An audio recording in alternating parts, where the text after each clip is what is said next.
Queridos, o tema da nossa mensagem de hoje, né, felicidade na Babilônia, estou chamando de Babilônia, né, o mundo que vivemos com tantas atrações, tantos atrativos e um convite a ser feliz. Enquanto estava preparando e pensando e tentando gerar aqui o que Deus traria para esse momento, me lembrei de uma canção da minha adolescência, onde se cantava: eu só quero é ser feliz, andar tranquilamente na favela onde eu nasci. Foi um desses MCs aí que fez essa canção, mas o desejo de ser feliz, ele acompanha o ser humano, e como pastor, algumas vezes atendendo e lidando com gente, eu acho bem interessante quando eu ouço a frase: pastor, o que eu quero é apenas ser feliz, né? E eu não sei se a Bíblia vai falar de felicidade. O fruto do Espírito é a alegria. A gente fica feliz, fica triste na vida. Mas esse negócio, essa busca da felicidade, ela acompanha e nos acompanha há muito tempo. Tem um professor, filólogo, filósofo, historiador, que morreu em 2015, chamado René Girardi, que desenvolveu uma teoria, a teoria da mimética. Se você pesquisar no Google aí, teoria da mimética, vai sair o nome desse jovem, que morreu em 2015.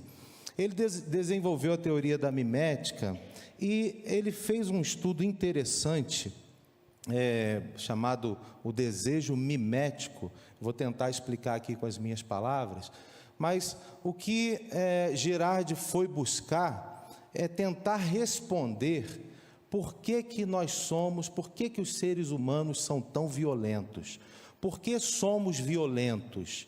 E Girardi vai tentar desenvolver e desenvolve essa teoria dele, né? Por que a sociedade é tão violenta? Por que nós precisamos de carro blindado? Por que precisamos de segurança? Por que colocamos grade nas portas? O que acontece que o ser humano é tão violento? E ele vai desenvolvendo a tese dele, a teoria dele, mas ele não está preocupado, ele não está interessado naquela guerra que acontece geopoliticamente, na guerra entre países. Girardi está interessado na guerra do dia a dia, naquilo que acontece com você no seu dia a dia, no trânsito, né, nas cidades, aquilo que intrinsecamente acaba acontecendo conosco. E ele acaba chegando ao Decálogo de Moisés na sua pesquisa. Ele vai ao Decálogo, especificamente ao Decálogo número 10, né, ao 10º Decálogo, e que diz para não cobiçarás a casa do teu próximo, não cobiçarás a mulher do teu próximo, nem o teu servo, nem a tua serva, nem o teu boi, nem o teu jumento, nem coisa alguma do teu próximo. E Girardi passa a entender e a defender na sua teoria que um dos problemas do homem é a cobiça. Então ele começa a dizer assim: olha, nós somos seres desejantes, desejamos o tempo todo, e como desejamos e não temos, nós começamos a observar as pessoas, e a gente vai observando, e a gente olha, e porque nós temos um vazio, um desejo, nós olhamos para alguém, e naquele alguém percebemos e achamos, ela é feliz. E aí o que eu faço? Eu começo a imitar aquela pessoa, porque eu acho que imitando ela, por isso teoria da mimética, eu imitando, eu vou ser feliz também.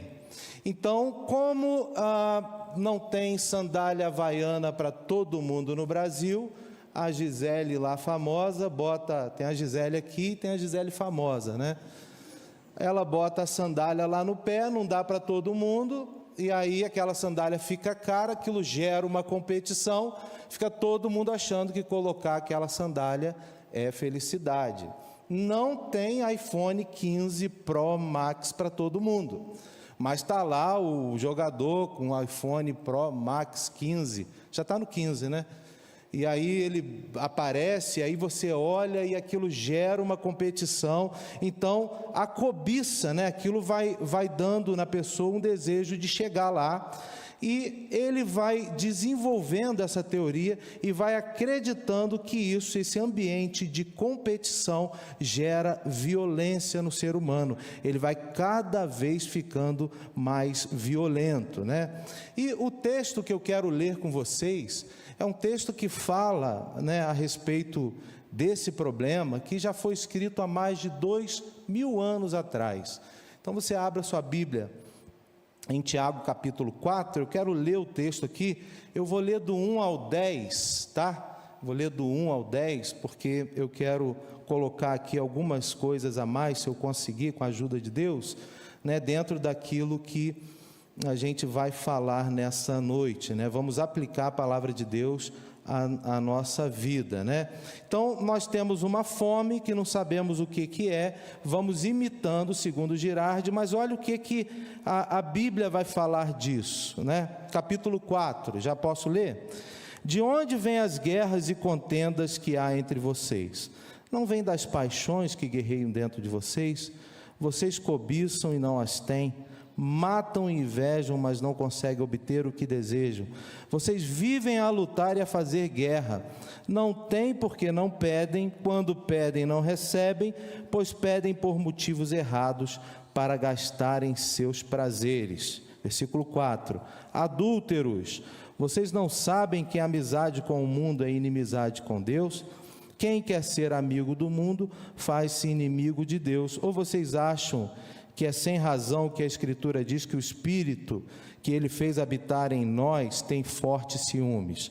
Mas Ele nos concede graça maior. Por isso diz a Escritura: Deus se opõe aos orgulhosos e concede graça aos humildes. Portanto, submetam-se a Deus, resistam ao diabo e ele fugirá de vocês. Aproximem-se de Deus e ele se aproximará de vocês.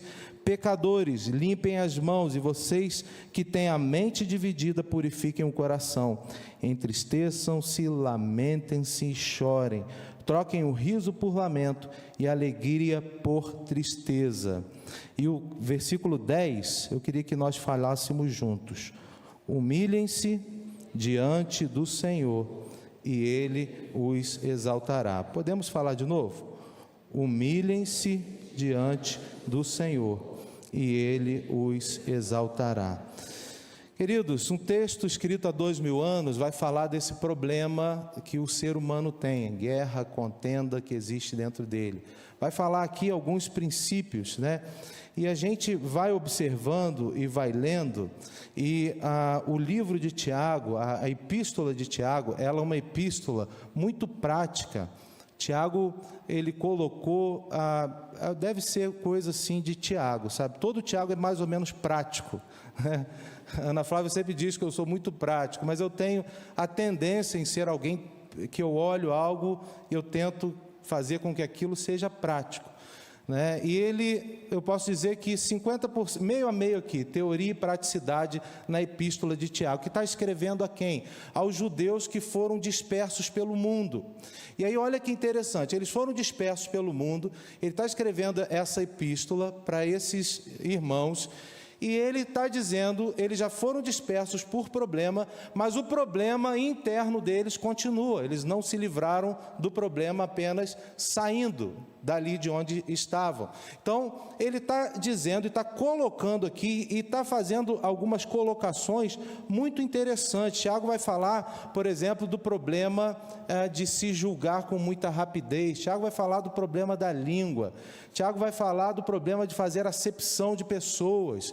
Ele vai colocar aqui algumas situações bem interessantes, vale a pena, é uma carta pequenininha, vale a pena a gente ler. E aqui o texto vai falar da origem. Qual é a origem disso? A origem para nós chama-se pecado, mas aqui o pecado tem nome, né? O pecado é aquilo que nós algumas vezes decidimos fazer ou para alguns não temos nem a opção de não fazer, né? Já estamos vivendo num modus operandi, onde somos atraídos, impelidos, porque tudo que produzimos naturalmente, Gálatas 5,17, é aquilo que a carne produz. Só vamos produzir o que o Espírito produz, uma vez que entendemos e aceitamos Cristo no nosso coração. Então, da onde vem o problema? Qual é a origem disso? Ele vai dizer aqui, o problema aqui é cobiça, né? Gente que sempre está o tempo todo cobiçando e querendo aquilo que não tem. Um outro problema que ele vai dizer, e quem esteve aí durante a semana estudando nas células, pôde perceber o estudo da semana, que falou sobre homicídio. E não é aquele homicídio de você pegar uma arma e matar alguém, de você pegar uma faca, matar alguém, enforcar. Não é esse homicídio. É o homicídio aquele que fazemos no coração. É o homicídio aquele que fazemos quando rejeitamos e deletamos alguém da nossa vida. É o homicídio que nós podemos e fazemos, que é matar uma pessoa sem usar uma arma. Matar alguém, às vezes, espalhando uma notícia falsa daquela pessoa, né, e deixando ela numa situação muito difícil, né? E quantas vezes nós fazemos isso? Quantas pessoas você no seu coração, você já matou? Quanta gente, né? Quantas vezes você foi homicida? O padrão de Jesus é um padrão tão elevado para a nossa vida, mas tão elevado, por isso, irmãos, que nós cremos e temos certeza e temos convicção que em Jesus nós temos tudo o que precisamos para viver nessa vida com a excelência que só o Espírito Santo de Deus pode dar a nós. Nós não estamos aqui, como algumas crenças acreditam, esperando, fazendo algo, para daqui a pouco, se a gente pagar a conta aqui, aí sim, numa outra vida, a gente vai ter uma chance. Não é isso. Não é isso que é a mensagem do Evangelho. A mensagem do Evangelho é Jesus chegando, e quem tem Jesus tem tudo, você tem tudo que precisa para aqui viver a excelência do Espírito, mesmo estando na sua carne. Amém ou não amém, irmãos? É o que nós cremos. Então, quem recebeu a Jesus tem tudo o que ele precisa, mas nós vivemos aqui ainda, né, com o velho homem ainda impelindo e querendo tomar o controle. Bom, eu me converti aos meus 17, 18 anos, mas até ali, até os 17, 18 anos, quem assumiu o controle, quem fazia as decisões, quem achava que era Deus, era eu. Mas agora eu morri para essa maneira que eu estava vivendo, e quando eu nasço para a nova vida, tendo o Espírito, pela fé, a confiança, tudo aquilo de bonito que passa a existir, o amor, o perdão, mas ainda o antigo modo de viver, algumas vezes ele quer assumir o controle.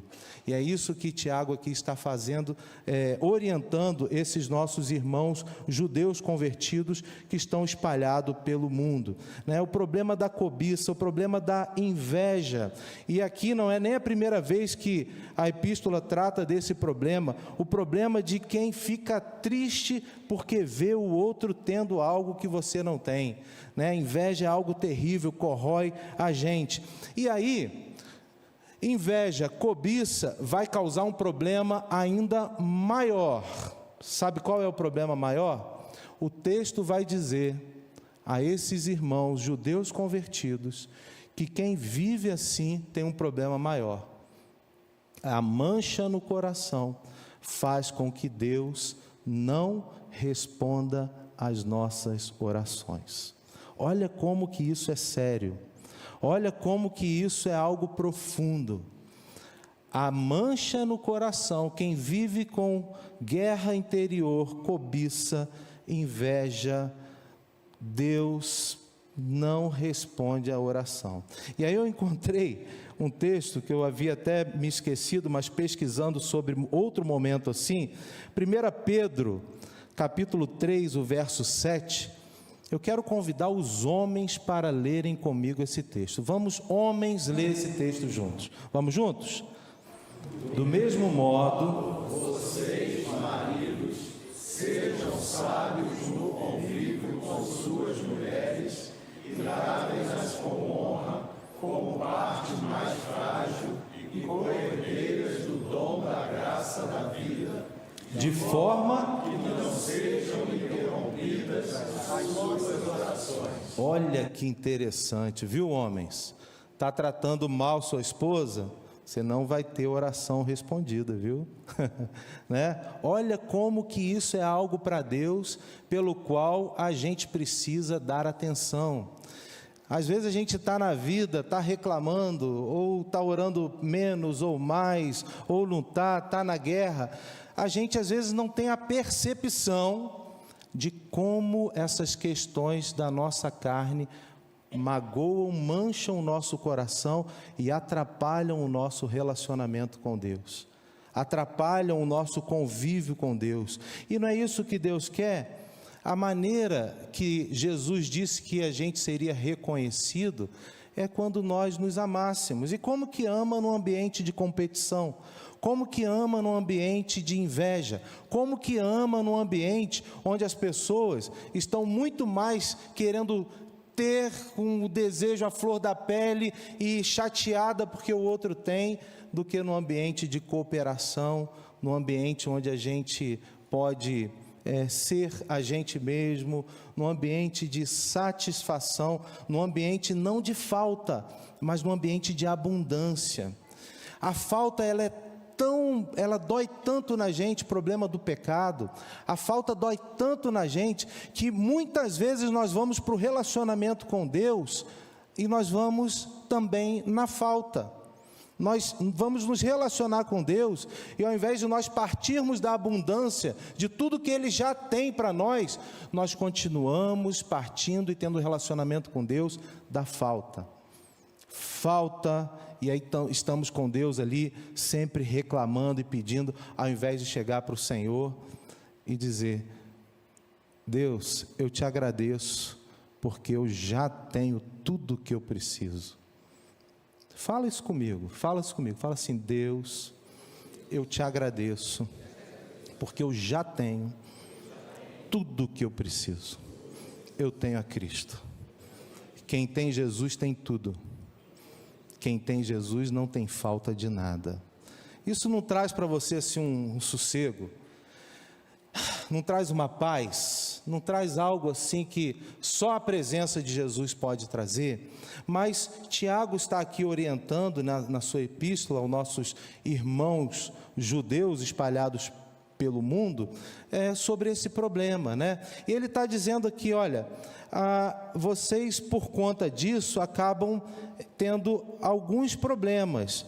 Falta, vocês estão com o coração manchado, falta em vocês fazerem o pedido. Então, se a pessoa é crente, se ela tem a Cristo, se ela tem a Jesus, se ela tem a crença em Deus, ela tem motivos para chegar diante de Deus já com tudo ali muito pronto. Então, nós precisamos aprender que Jesus é fonte e fonte de abundância, né? Eu pensei em fazer um teste sobre a oração e sobre a abundância e desafiar os irmãos, aqueles que quiserem, né, de hoje até domingo, queria que você anotasse o tempo que você gasta com o Senhor, né, o tempo que você gasta em oração. Brasil está número 1 em ansiedade. E nós precisamos aprender a colocar diante de Deus a nossa ansiedade, e colocar em oração. Então, eu queria que os irmãos que quiserem começassem. Na classe Crescer, nós falamos, ensinamos as pessoas sobre o tempo devocional, né? A bênção que é você separar, e nós entendemos que o melhor momento é quando abrimos os olhos. Os discípulos de Jesus, eles, enquanto estavam com Jesus encarnado, eles foram aprendendo algo muito interessante. Eles abriam os olhos, eles viam o Mestre. Eles aprenderam, né? A primeira coisa que eles faziam era olhar o Mestre, porque senão a gente vai fazer aquilo que C.S. Lewis escreveu no seu livro, né? Ele disse que Cristianismo Puro e Simples, ele conta a história de que quando abrimos os olhos, parece que lá fora existe uma selva, né, onde nós temos que enfrentar muitos problemas. E aí os discípulos aprenderam a abrir os olhos, a olhar o Mestre. Eles aprenderam a ouvir o Mestre. Eles foram andando com Jesus e eles aprenderam sobre a escuta. Eles aprenderam a amar o Mestre no relacionamento. E com isso eles aprenderam a viver Jesus. Então, que a gente consiga, e o que eu tenho dito, o que tem dado certo para mim, é aprendermos a ter um tempo com o Senhor, a orarmos, a gastarmos um tempo com Ele. E eu queria desafiar você que topar fazer isso, na semana que vem. Você não precisa ficar neurótico com isso não, mas tenta marcar mais ou menos o tempinho que você gasta de oração. Então, o primeiro motivo é porque o coração manchado, o coração homicida, ele causa em nós uma interrupção do nosso relacionamento com Deus. O segundo motivo é esse: às vezes a gente não pede, não pedimos a Deus. E o terceiro motivo que eu vejo aqui no texto, o texto é muito claro, ele fala de pedir e pedir mal. E por que pedimos mal? Porque quando vamos pedir, pedimos apenas para nós mesmos, para gastar apenas em nossos deleites. Porque o ser humano é assim, em primeiro lugar, eu. Segundo lugar, eu também, Mas tudo bem, Lá em terceiro lugar, eu de novo, não é isso? Então, a gente, até quando ora, a gente tem problemas. Até quando ora, a gente não consegue, muitas vezes, orar por pessoas. Como pastor na minha antiga igreja, Igreja Batista Orla Rio, orientando pessoas sobre oração, a coisa mais difícil que eu via na vida das pessoas era quando eu pedia para elas fazerem lista de oração por nomes, orar por outras pessoas. Olha, quase que isso não conseguia funcionar, Tenha lista de oração, ore por pessoas, ore por alguém, ore pela paz mundial, ore por coisas que vão ser fora de você. Começa a fazer esse exercício, porque nesse momento que a gente começa a orar, a gente começa a aprender e a entender muito sobre o ser humano, sabe? Pessoas às vezes que te fizeram mal, se você começar a orar por ela, logo logo você vai sentir algo incrível no seu coração, você vai começar a entender mais sobre ela, sabe? Deus vai ministrar seu coração, e às vezes você vai dizer até assim: poxa, eu estava com o coração pesado a respeito de fulano de tal, mas eu comecei a orar por ela, e Deus foi me revelando tanta graça, tanto favor, tantas situações, que hoje eu estou amando essa pessoa. Aprenda a orar por pessoas, aprenda a pedir, e a não pedir apenas para você. Eu acho que a gente deve pedir, eu tenho anseios, você tem anseios, nós temos anseios, mas nós precisamos aprender da oração intercessória, onde nós nos colocamos no lugar para orar por alguém. Amém ou não amém, irmãos? É assim que nós devemos fazer. Devemos ter aqui algumas perguntas que eu acho que são importantes quando vamos ter os nossos critérios para oração, e a gente deve pensar sobre elas. Primeiro, o que eu estou pedindo, o que eu estou orando, isso glorifica a Deus? O que eu estou pedindo, o que eu estou orando, vai me edificar? O que eu estou pedindo, o que eu estou orando, vai abençoar a vida do meu próximo? Nós temos que ter cuidado. Eu lembro de algumas histórias assim sobre orações bem interessantes.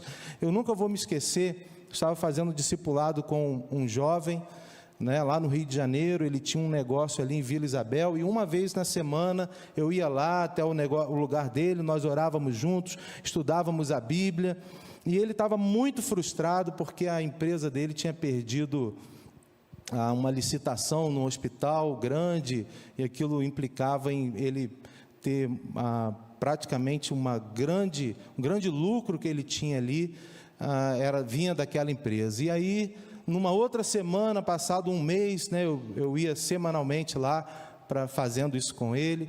Ele disse para mim assim: pastor, Deus é muito bom, Deus é maravilhoso. Eu falei: o que houve? Ele falou: olha, eu orei tanto a Deus, você não sabe o que aconteceu. A empresa que entrou lá no meu lugar Os funcionários foram fazer um churrasco no INCA 4. INCA 4 são os cuidados paliativos das pessoas que estão ali apenas com cuidados paliativos para morrer. E aí olha a história. Ele disse, foi tão bom. O que houve? Eles foram fazer um churrasco, aquela fumaça do churrasco entrou nos dutos, olha, entrou na UTI, foi assim, um horror, teve gente precisando sair, teve gente morrendo, mas aí o que aconteceu? Eu era o segundo da fila, né? A empresa saiu e agora eu estou no lugar, na empresa de volta. Eu disse, meu irmão, você tem certeza que Deus matou gente, fez uma lambança dessa num hospital, apenas para que você tenha lucro? O discipulado é bom por isso, né? Vai que ele está num lugar, numa igreja dessas só de Vitória, né? E conta um testemunho desse na frente, todo mundo, ei, Vitória, né? Eu quero encostar nesse cara aí, porque eu quero ter lucro também. E ele parou, e ele falou, eu não tinha pensado sobre isso. Eu disse, olha, foi uma tragédia. Você era o segundo e agora você foi chamado. Essa empresa foi penalizada. Agora você dizer que Deus foi lá e fez isso, eu tenho dificuldade de entender um Deus assim, porque eu tenho dificuldade de entender um Deus que vai fazer algo apenas por você para te dar lucro, né? Aconteceu, foi uma tragédia, que pena, né? O que a gente pode fazer para até minimizar esses danos? Né? Quais critérios nós vamos tomar a partir daqui para frente, que você vai tomar estando lá, o hospital vai tomar, para que isso nunca mais aconteça? Mas você achar que foi isso? Então a gente precisa saber e aprender e olhar, né? E olhar para um Deus que Ele vai nos ajudar sempre nisso, né?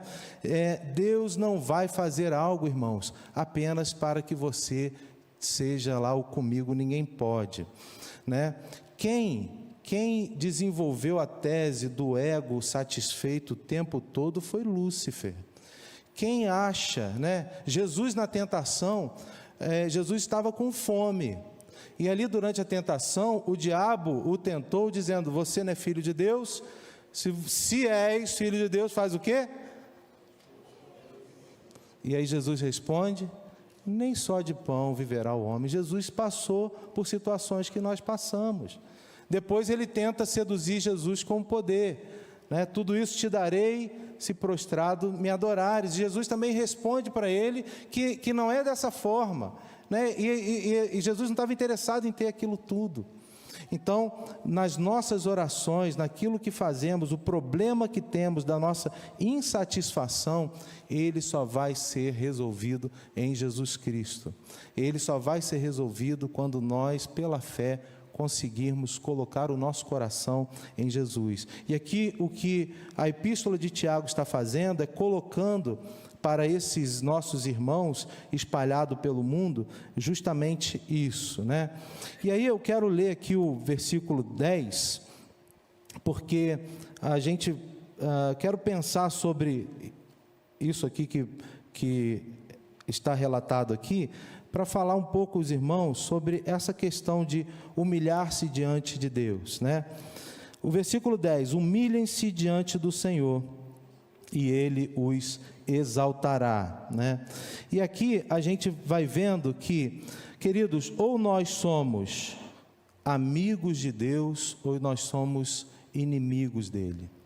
Aqui tem algo muito interessante, que acontece com aquelas pessoas que têm a capacidade de saber que são fracas, aquela capacidade de saber que dependem de Deus. Aqueles que se humilham diante do Senhor, Ele os exalta, porque quem se humilha diante do Senhor tem a plena consciência e a convicção de que ele precisa de Deus. Ele precisa do Senhor. Ele não é nenhum super-homem, nenhuma mulher maravilha, nenhum super-herói desses que vai ter condições de por si só resolver tudo. Então, essas pessoas que conseguem se colocar, se quebrantar diante de Deus, elas vão conseguir algo que é muito interessante. Os grandes homens da Bíblia foram homens que chegaram diante de Deus e conseguiram dizer para Deus que eu não tenho condição. Moisés, se o Senhor não for comigo, eu não tenho como ir. Davi chega diante de Deus e Davi também se derrama. Acho que é alguém que nos Salmos, tem muitos Salmos, Salmo 32, alguém que diz para Deus que o pecado doeu os ossos dele. Sabe, alguém que entendeu que ele tem limites, e mesmo sendo rei, com tanta coisa que um rei pode ter, ele entendeu o seu limite. E aí o que nós precisamos, e como diante de tantos apelos que temos, o que nós precisamos fazer? Precisamos orar, colocar diante de Deus a nossa angústia, precisamos saber nos colocar dessa maneira, humildes diante do Senhor, humilhados diante do Senhor. Quem esteve aqui hoje pela manhã ouviu o pastor Mauro pregando e parecia que ele sabia o que eu iria pregar hoje à noite, colocando de uma maneira bem interessante o texto de Filipenses, né, onde o apóstolo Paulo também coloca ali a nossa carne, né, esse corpo que é tão perecível, tão limitado. Nós precisamos de Deus. Humilhem-se diante do Senhor, né? Uma característica que tem toda aquela pessoa quando ela tem um encontro com Cristo, a característica que ela tem é o choro. Normalmente estão chorando. Por que estão chorando? Estão chorando porque se encontraram com a graça de Deus. Estão chorando porque estão vendo que diante de tantas coisas que elas foram fazendo na vida, e aí precisa ter uma lealdade muito grande consigo mesmo, parar de se enganar, ser honesto consigo, chegar à conclusão de que eu não me basto, e eles estão ali fazendo o que normalmente? Estão se humilhando diante de Deus, é com muito choro, normalmente é muito choro, porque se você pergunta, normalmente eu pergunto, o que aconteceu? A pessoa nem sabe dizer o que aconteceu, ela está ali sentindo perdão de Deus, graça de Deus, amor de Deus na vida dela, está vendo como que ela é incapaz de levantar-se por si só, ela sozinha ela não consegue, a autossuficiência que é o grande problema do ser humano, o desejo de ser Deus foi embora, ela está invadida pela presença de Deus, e isso está manifesto no choro. E aí, irmãos, eu queria perguntar para vocês, você tem sentido e chorado diante de Deus, pela sua capacidade de pecar e incapacidade de depender de Deus? Você tem se colocado assim? Você tem chegado diante de Deus, diante dos limites que você tem, limite para amar, limite para se relacionar, limite muitas vezes às vezes nem perceber aquelas coisas que são os pontos cegos que nós temos da vida, e que a gente às vezes faz no automático, e depois quando fez já viu que já era, e aí como é que vai ser isso? E chegar diante de Deus e se humilhar. E você tem chorado por isso? Tem sentido isso? Ou você vai ficar como René Girardi defendeu, olhando, imitando, e aí se a pessoa corta o cabelo assim estiloso igual o meu, você vai olhar e esse cara ali é feliz pra caramba, eu vou raspar a cabeça, porque isso aqui é raspado, tá, gente? Eu tenho cabelo, tá? É porque eu corto baixinho, tá bom? E você vai ver alguém lá que é famoso e vai começar a querer imitar e achar que é daquele jeito, e vai ficar nessa ausência e nessa busca, e está sempre faltando. E deixa eu dizer algo para você, eu não tenho pesquisa para dizer o que eu vou falar, é experiência empírica. Na minha vida, as pessoas que mais buscam a felicidade, essas que falam para mim, pastor, eu só quero ser feliz, na minha percepção, são as pessoas mais infelizes que passaram pela minha vida. Gente que falta o tempo todo, gente que ali na frente vai conseguir, e quando conquista, vem a ausência, precisa de quê? Mais uma coisinha, e vão correndo, e vão correndo, e vão correndo, e parece que nunca se encontram com a fonte da vida que é Jesus, nunca se encontram com a satisfação que é Jesus. Então, queridos irmãos, eu gostaria de aqui perguntar isso para você, Há quanto tempo você não tem chorado pelo fato de ter pecado? Quem sabe que deve fazer o bem e não o faz? Já estamos todo mundo no mesmo lugar. O texto dessa semana, o estudo da célula, foi muito interessante, porque a gente falou sobre algumas situações que Jesus colocou num ponto que ninguém conseguiu colocar mais. Sobre adultério. Quem desejar na sua mente já adulterou, já pecou. Você tem chorado por isso? Você tem sentido isso? Você tem percebido que as guerras que guerreiam dentro de você, ela é fruto dessa ausência da presença de Deus, ausência de ter ao Senhor ali te satisfazendo, ausência que aquela mulher no poço, quando Jesus disse: eu sou água e eu vou jorrar no seu interior, no seu íntimo, vão jorrar rios de água viva, e aquele encontro marcou a vida daquela mulher de uma maneira tão interessante, que ela vai na cidade e ela conta para todo mundo, e uma multidão começa a seguir Jesus. Você tem sentido isso? Tem chorado por isso? Você tem se quebrantado diante de Deus? Você já sentiu dor no corpo porque pecou contra Deus? Você já chorou porque adulterou? O texto vai falar adúlteros. Vocês são adúlteros. E aqui a linguagem que Tiago está usando é justamente da noiva de Jesus, né? E do problema da dualidade da mente dual, né? A mente onde ficam duas forças guerreando. Não é isso que Deus quer, e é isso que o pecado faz com a gente. Ele deseja que a gente tenha uma vida na dependência dele. Queria que você abaixasse sua cabeça, fechasse seus olhos, e eu queria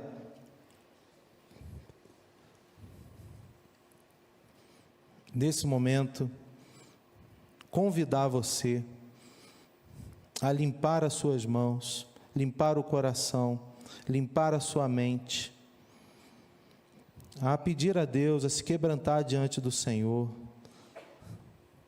a resistir ao diabo para que ele fuja, a aproximar-se de Deus. Submetam-se a Deus, resistam ao diabo e ele fugirá de vocês. Aproximem-se de Deus e ele se aproximará de vocês. Pecadores, limpem as mãos, e vocês que têm mente dividida, purifiquem o coração de vocês. Entristeçam-se, lamentem-se e chorem. Troquem o riso por lamento e a alegria por tristeza. Humilhem-se diante do Senhor e ele os exaltará.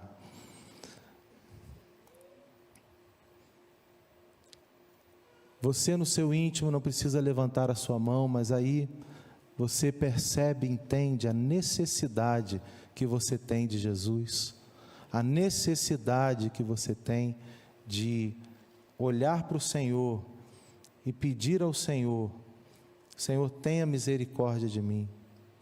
Senhor, encha o meu coração.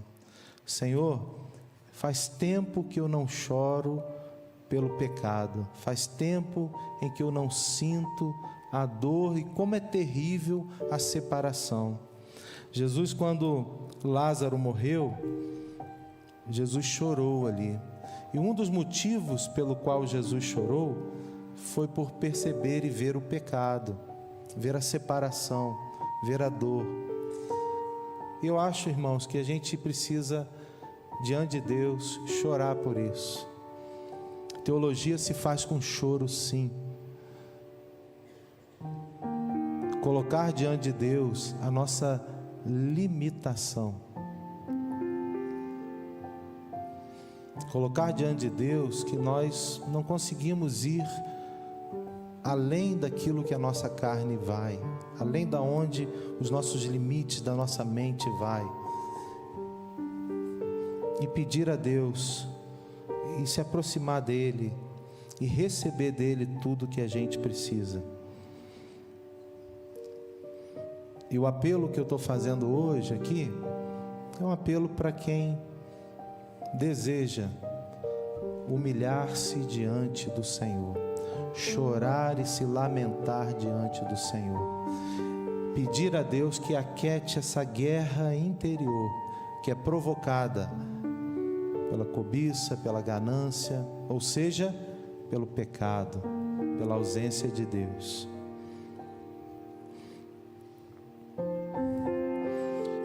Tivemos aqui um momento da ceia muito significativo, onde fomos desafiados a convidar pessoas para a nossa intimidade. E às vezes nós não convidamos pessoas para a nossa intimidade, porque quando estamos em intimidade, ficamos mais vulneráveis, mais frágeis, ficamos expostos. E as pessoas começam a descobrir que a gente é cheio de defeitinho.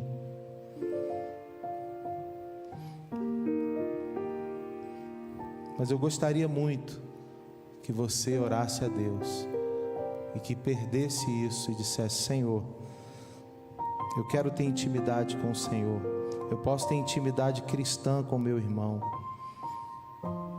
Eu sou alguém que tenho falhas e preciso do perdão do Senhor e do meu irmão.